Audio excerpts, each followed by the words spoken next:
Imagine qu'un jour, tu arrêtes tout, tu te déconnectes, tu te demandes, est-ce qu'il y a une autre façon de voir les choses?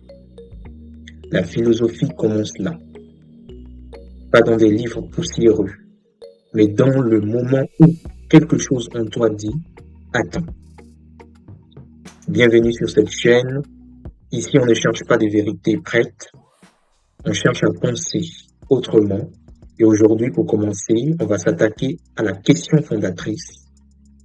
Qu'est-ce que la philosophie?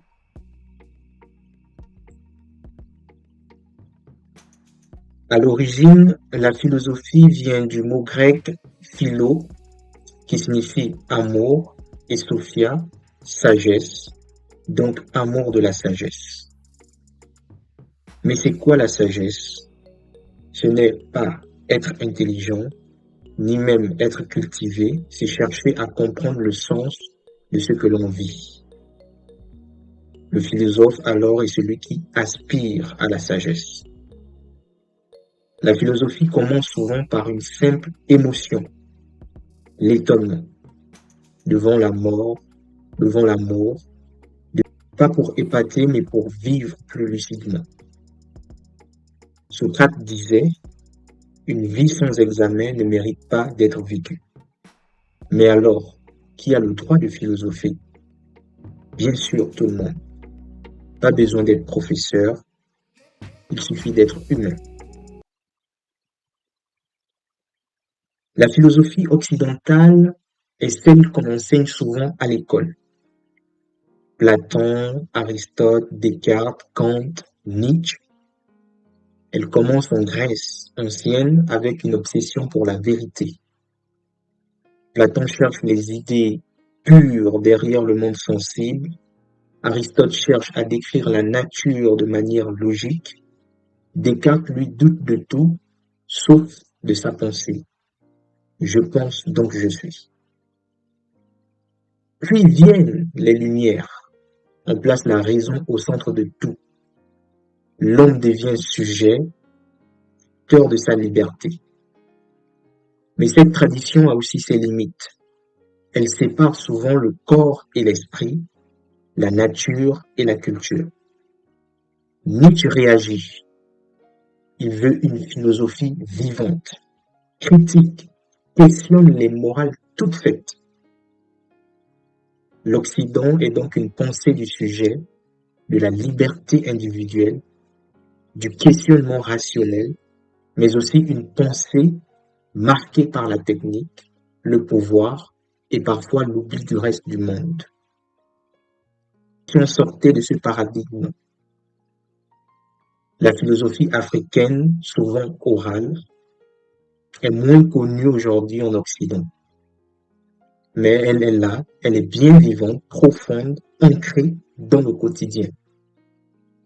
Ubuntu, je suis parce que nous sommes. C'est une manière de penser l'humain comme être en relation, pas isolé. Des penseurs comme Sage Tirno, Bokar, Cheikh Anta Diop, Souleymane Bachir Diane montrent que la philosophie africaine n'est pas figée dans la tradition. Elle interroge l'identité, la langue, la décolonisation du savoir. On ne pense pas juste pour soi, on pense pour la communauté. C'est aussi une pensée du rythme, du temps circulaire, du lien entre les vivants et les ancêtres. Une philosophie de la relation, du sacré et de la mémoire collective. En Asie, la philosophie ne se sépare pas toujours de la religion. Elle est souvent pratique, liée à l'éthique quotidienne. Taoïsme, Lao Tzu, vivre selon le Tao, le flux naturel du monde. Ne pas forcer, observer, s'harmoniser avec le réel. Bouddhisme, Bouddha, tout est impermanence. La souffrance vient de l'attachement, philosopher, c'est se libérer. Confucianisme, vécu comme une sagesse sociale, vivre dans l'ordre, respecter les rites, se perfectionner moralement. En Asie, on philosophe avec le corps, les gestes, la respiration. On cherche l'harmonie, pas la domination. C'est une pensée du milieu, du chemin, plus que les extrêmes. Elle ne sépare pas l'homme de la nature, elle invite à une écoute du monde. En Amérique, il y a plusieurs traditions.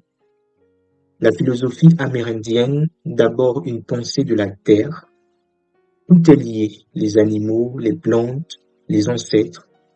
La nature est sacrée. Nous appartenons à la terre ne nous appartient pas. C'est une pensée cyclique, spirituelle, communautaire. Ensuite, la pensée américaine moderne de l'Amérique du Nord, tel que le pragmatisme de William James. Ici, ce n'est pas la vérité qui compte, mais ce que les idées produisent. La vérité est une conséquence, pas un but abstrait. Philosopher, c'est donc agir, tester, expérimenter. Et aujourd'hui, les penseurs d'Amérique du Sud réinterrogent la modernité à partir du Sud global. Ils parlent de décolonialité. Alors, qu'est-ce que la philosophie?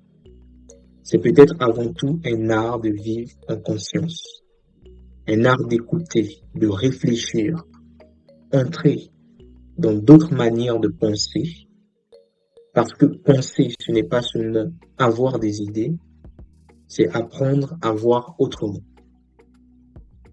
Sur cette chaîne, je veux qu'on pense ensemble, lentement, radicalement, en profondeur, avec des silences, des questions, des fragments. Si tu veux continuer ce voyage, abonne-toi et en commentaire, dis-moi pour toi, la philosophie, ça commence quand? Merci et à très vite pour le prochain épisode.